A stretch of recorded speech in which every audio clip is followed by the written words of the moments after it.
जेव्हा सकाळी सकाळी रांगडे पाटलांच्या घरामध्ये सगळे नाश्ता वगैरे करून बाहेर जाण्यासाठी रेडी असतात तेव्हा विवान तिथे येड्याचं रूप घेऊन आलेला असतो आणि बोलतो अवनी तू कुठे आहेस, बाहेर आहे ना. तेव्हा सगळे बाहेर येतात आणि अवनी पण बाहेर येते. तेव्हा तो अवनीचा हात पकडतो, बोलते अवनी तू कशी आहे, तू किती घाण ठिकाणी राहते, चल ना आपण आपल्या वाड्यात राहू. तेव्हा अवनी बोलते शी तू किती घाणेरडा आहे, तू तेव्हातून किती वास येतो, तू जा रे इथं.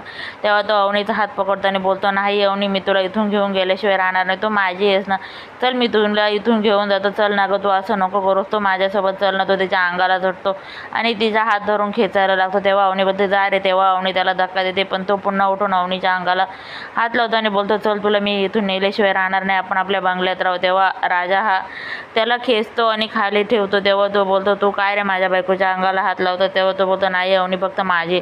तेव्हा राजा बोलतो अवनी मॅडम तुमच्या स्टाईलने याला जे शिकवायचं आहे ना तसा धडा याला शिकवाच तुम्ही, तसा हा वटणीवर येणार नाही. तेव्हा अवनी विवानच्या एक कानाखाली मारते आणि सांगितलं होतं ना तुला माझ्यापासून लांब राहा, तू का आला माझ्या घरी, तुला किती वेळा सांगितलं होतं की मला तू आवडत नाही, मला तुझ्याशी लग्न नाही करायचं, पण आता इथून जा ना, मी माझा सुखाचा संसार करते का आला.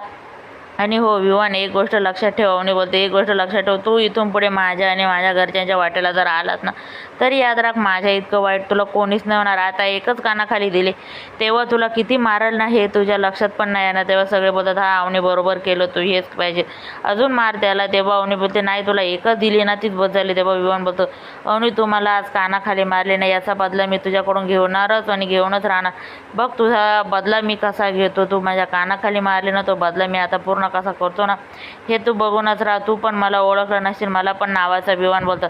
बघा विवान अवनीसोबत बदला घेणार की नाही. व्हिडिओ आवडला असेल लाईक आणि सबस्क्राईब करा.